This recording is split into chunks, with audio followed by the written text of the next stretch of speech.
Hi guys, welcome back to our channel Financeable.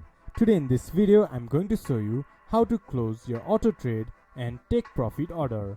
To do so, follow some simple steps with me. First of all, open your MetaTrader 5 application. Then this type of interface will appear in your screen once you have logged into your account. Then you can see a terminal in here. If you do not have, you can just click to Ctrl plus T, then it will appear in your screen. From here, you can see all your auto trade.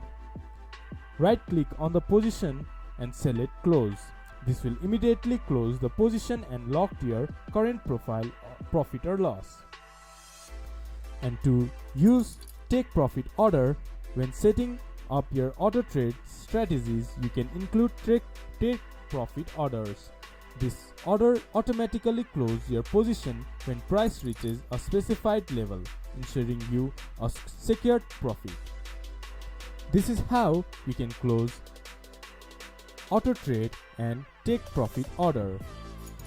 This much for today's video. If you guys find our video helpful, please leave a like and comment. And do not forget to subscribe our channel and hit the bell icon.